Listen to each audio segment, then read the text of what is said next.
ये देख ली हमारी चाय तैयार है और चाय के साथ ये हमारे पराठे भी तैयार हैं।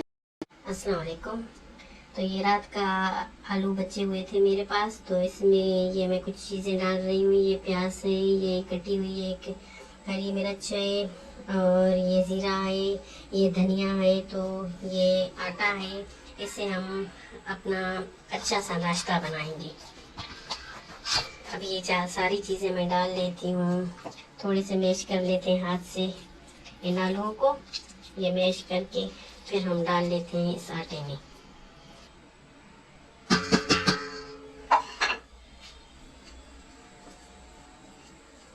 ये सारी चीज़ें मैं डाल रही हूँ इसमें आटे में, और इस आटे को इसके साथ ही चीज़ों के साथ ही गूंदेंगे अभी थोड़ा सा हम, ताकि ये सारी चीज़ें जो भी हैं ना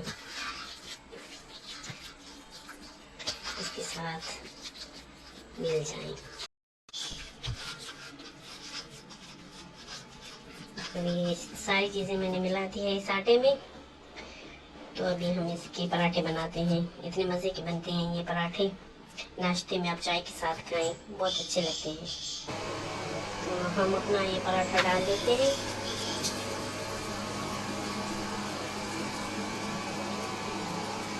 बहुत अच्छे ये आलू के पराठे बनते हैं नाश्ते में चाय के साथ, बहुत अच्छे लगते हैं। अगर कोई सब्ज़ी वगैरह या कुछ भी बनाने को दिल नहीं कर रहा तो ये बहुत अच्छे लगते हैं।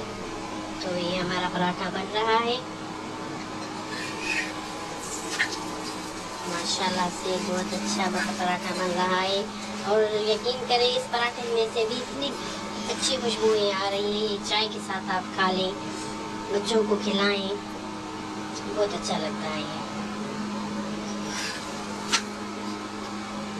सारे पराठे ऐसे रेडी करके मैं आपको दिखाती हूँ कितने नरम और मुलायम बनते हैं। ये बाहर से कड़क होते हैं, अंदर से बहुत ज़्यादा नरम होते हैं।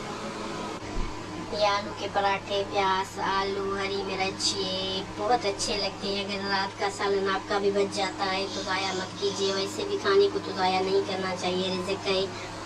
तो आप रात के सालन से बहुत अच्छे अच्छे पराठे बना सकते हैं, बहुत अच्छा नाश्ता कर सकते हैं।